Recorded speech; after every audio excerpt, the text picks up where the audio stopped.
E aí, pessoas, a paz do Senhor para todos. Aqui quem vos fala é o Guilherme Góes.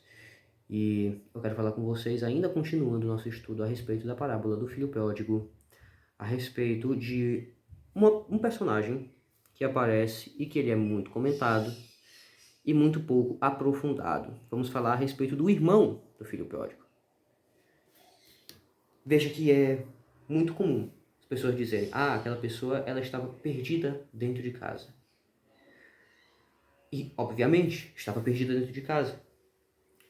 Sente inveja do próprio irmão, que acabou de regressar, mesmo sendo uma pessoa que estava perdida, mesmo sendo uma pessoa que, nossa, passou por muitos problemas, e ele estava usufruindo de todos os bens, ou pelo menos tinha a possibilidade de usufruir dos bens, isso é uma coisa importante, tinha a possibilidade de usufruir dos bens do pai, bens que lhe pertenciam,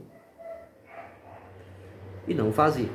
Agora, por que eu quero que nós tenhamos um aprofundamento maior em todo o significado que esse personagem nos traz? É porque é o seguinte, gente, você dizer que aquele personagem ele estava perdido dentro de casa é uma coisa, até porque dentro da parábola que foi apresentada por Jesus Cristo, da forma como ela foi apresentada, aquilo ali está muito óbvio.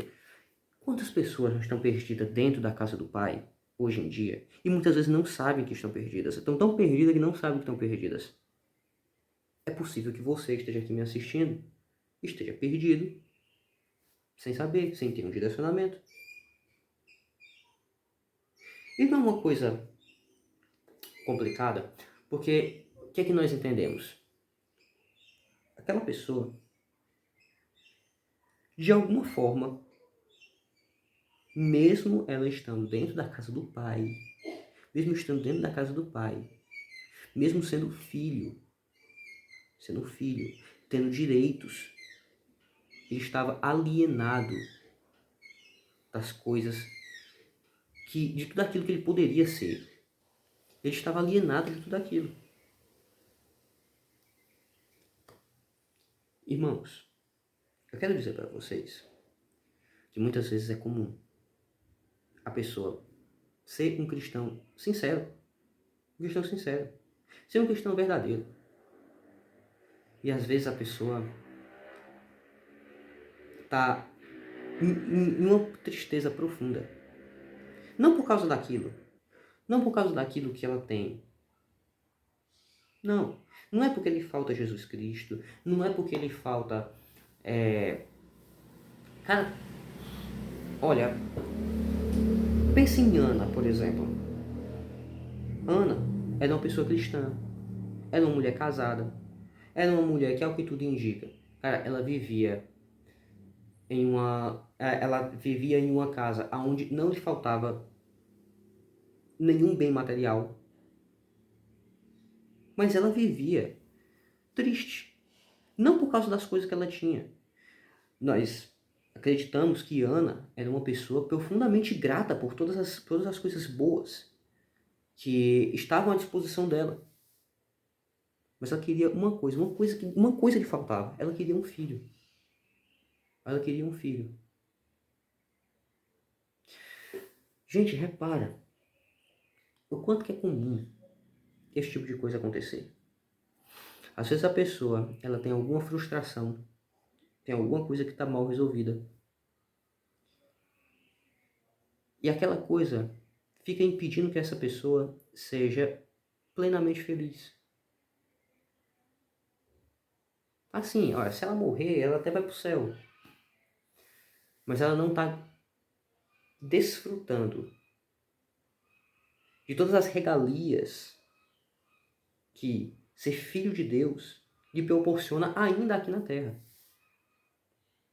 E muitas vezes essa pessoa pode ser levada a sentir inveja do seu irmão. Não tem inveja ao ponto de desejar consumar aquilo em forma de algum pecado. Ela pode inclusive se sentir muito mal com aquilo, né? Acontece. Sei lá, a pessoa, cara, ela deseja alguma coisa, digamos que seja Vamos usar o exemplo de Ana. A pessoa deseja ter um filho e ela, por algum motivo ela não consegue. E aí ela vê aqueles irmãos que casaram há pouco tempo e já estão conseguindo construir uma família, e ela olha para aquilo e diz, nossa, ela fica com a sensação de que aquela pessoa está realizando o sonho dela. E ela pode se sentir muito mal, chegar diante de Deus, pedir perdão a Deus, por causa daquele sentimento ruim que entrou no coração dela.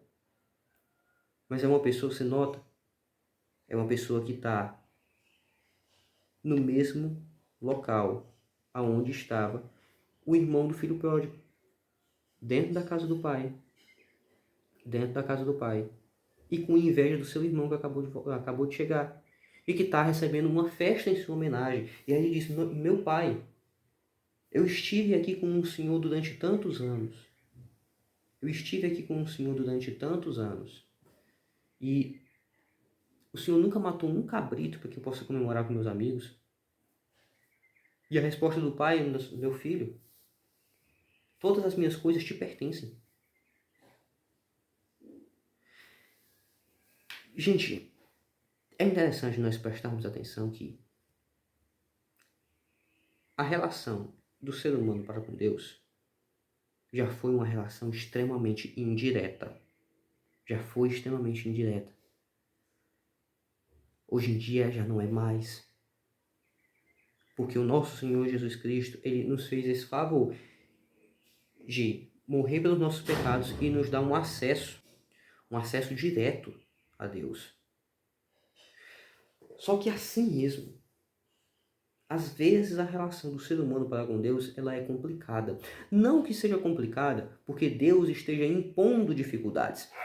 Gente, nós acreditamos em um Deus que, sem ter motivo nenhum, criou todo um universo. Ele criou todo um universo. Ele criou um mundo habitável. Um mundo habitável. E aí ele formou você. Olha, se tu não existisse, o universo ia continuar funcionando do jeito que ele funciona. Toda a criação ia continuar funcionando de forma perfeita se você não existisse. Se você não existisse, qual é a diferença que ia fazer para o universo? Entretanto, Deus ele te conheceu desde a eternidade, desde antes do tempo ser formado, ele te conheceu. Ele viu a sua vida inteira, inclusive todas as besteiras que tu fez, e ele decidiu te amar mesmo assim. Ele decidiu te amar mesmo assim.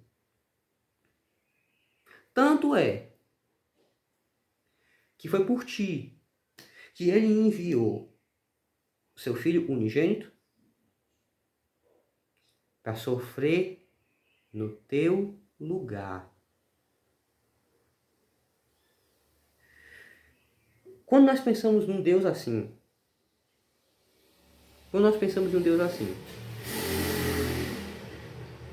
eu tenho muita raiva dessas pessoas que ficam passando com esse escapamento barulhento de moto. Enfim, quando nós pensamos em um Deus desse jeito, cara, fica notório que Deus ele quer se relacionar contigo. Ele quer se relacionar contigo. Se tá tendo algum problema na tua relação com Deus, esse problema tá em você, não tá em Deus. Não é Deus que está impondo esse problema. Eu entendo que às vezes é complicado. A pessoa ela pode estar tomando uma série de atitudes que sejam contra-intuitivas e ela não sabe. Ela não sabe, simplesmente não sabe. Ela pode estar fazendo um monte de coisas que esteja dificultando a relação dela para com Deus e ela não sabe o que está fazendo. E ela, assim mesmo, ela quer muito se relacionar com Deus.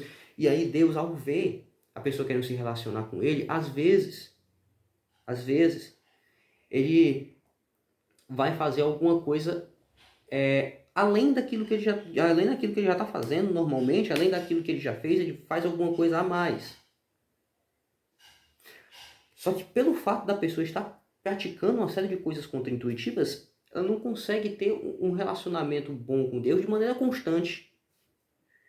Isso é uma coisa complicada.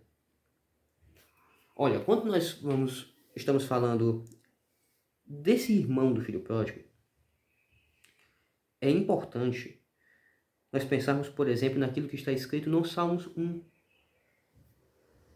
que nos diz o seguinte: bem-aventurado o varão, que não anda segundo o conselho dos ímpios, não se detém no caminho dos pecadores e não se assenta à roda dos escarnecedores. Antes tem o seu prazer na lei do Senhor e na sua lei medita de dia e de noite. Preste atenção nessa parte.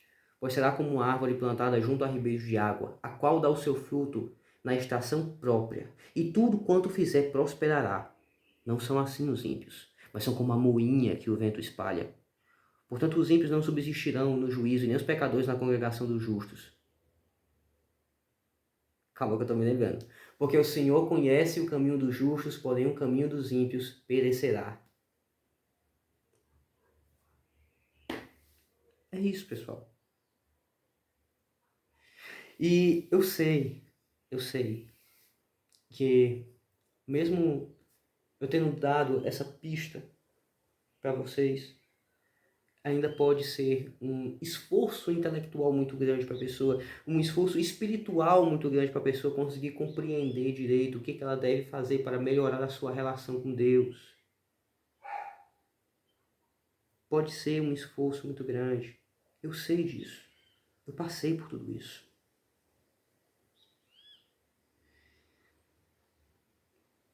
É preciso dar o primeiro passo. É preciso dar o primeiro passo. E eu estou aqui justamente para tentar ajudar você. Agradeço a atenção de quem ficou até aqui. Até a próxima. Tchau.